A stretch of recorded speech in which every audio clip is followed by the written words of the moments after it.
ఏమనగా ఆ, బాక బాక, పిల్లన గ్రోవి పిల్లన గ్రోవి, పెద్ద వీణ పెద్ద వీణ, సింఫోనియయు సింఫోనియా, వీణే విపంచక ఆ, సకల విధములైన వాద్యములను ఆ, మీకు వినబడినప్పుడు ఆ. రాజుకు నెబుకద్నెజర్ నిలబెట్టించిన బంగారు ప్రతిమ ఎదుట సాగిలపడి నమస్కరించుడి. ఒకసారి నాకు సి మేజర్లు అందరూ కలిసి ఒక ఆర్కెస్ట్రా అట్లా వెళ్తారా? అట్లా ఊదితే అంట. ఓ, అబ్బో.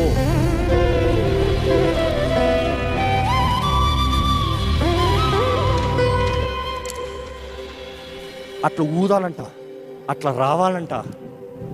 వచ్చినంటే ఏమైంది? Doesn't feel Majestic. ఎందుకు? రాజు విగ్రహం ఉంది, రే మొక్కండి అంటే మొక్కించుగా. వాడికి తెలుసు అవన్నీ వచ్చినప్పుడు అట్మాస్ఫియర్ మారుతుంది చూడు, రిలం మారుతుంది చూడు, కాన్సన్ట్రేషన్ వస్తుంది చూడు, నీ దేహం అద్దురుతుంది చూడు. అది ముఖ్యమంట. ఇలాగ చేసినప్పుడే నమస్కరించాలని పెట్టాడు. ఈరోజు మనం అంటున్నాం ఆలయంలో అవన్నీ వద్దులే, ఒట్టి చప్పట్లు పెట్టి పడే స్తోత్రం చెల్లింతమా. తేడా ఉందా రెండింటికి?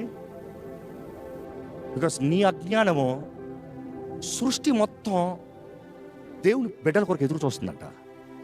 దేనికి? ఆయన మహిమను కనపరుస్తానికి. మనం చేయబడిందే ఆరాధిస్తానికి.